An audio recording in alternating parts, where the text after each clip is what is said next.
bahwa yang terkait dengan argumentasi tergugat bahwa gugatan kami kabur, kami merujuk pada pasal 118 HIR yang menyatakan bahwa gugatan harus jelas dan tegas.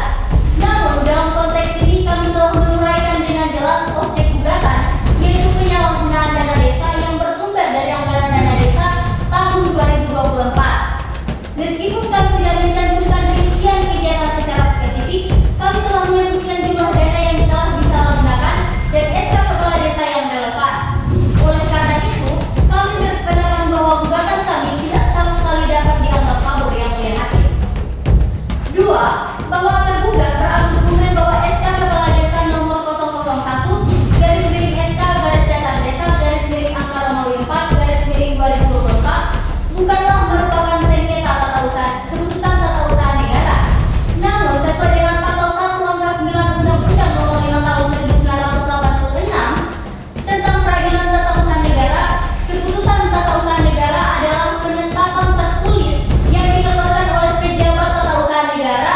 Dalam hal ini, SK kepala desa merupakan keputusan yang berimplikasi pada penggunaan dana desa yang merupakan bagian dari kebijakan publik.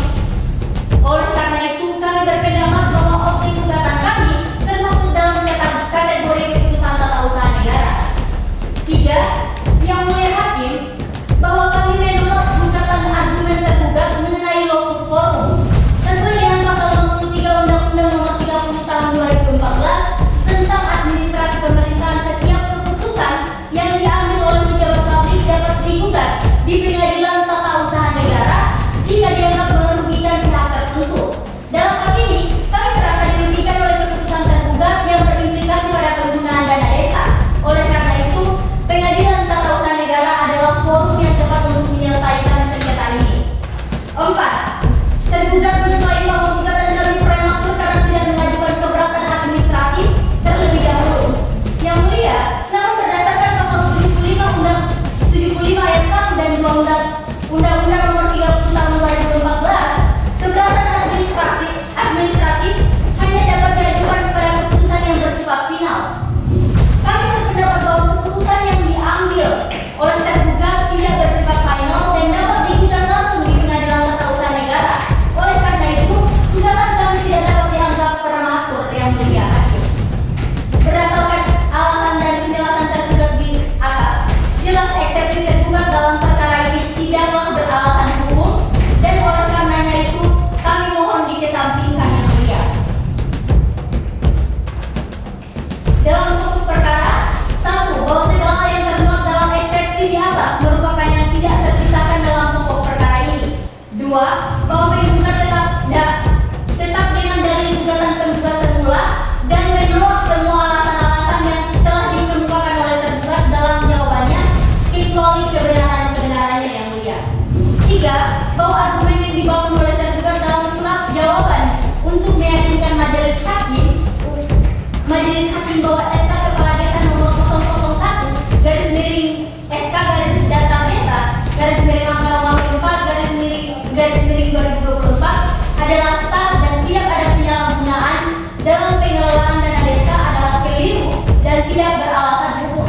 Tergugat tidak dapat membuktikan bahwa penggunaan dana desa tersebut sesuai dengan ketentuan yang berlaku dan tidak ada transparansi dalam laporan penggunaan dana desa yang mulia hakim. 4. Bahwa terkait dengan dugaan penyalahgunaan dana desa, tergugat tidak membantah dalil-dalil gugatan tergugat yang menyatakan bahwa terdapat penyimpangan dan penggunaan anggaran sebesar Rp333.086 yang tidak dibantah tersebut merupakan suatu pengakuan tergugat. Hal ini menguatkan posisi tergugat bahwa telah terjadi penyalahgunaan wewenang dalam pengelolaan dana desa.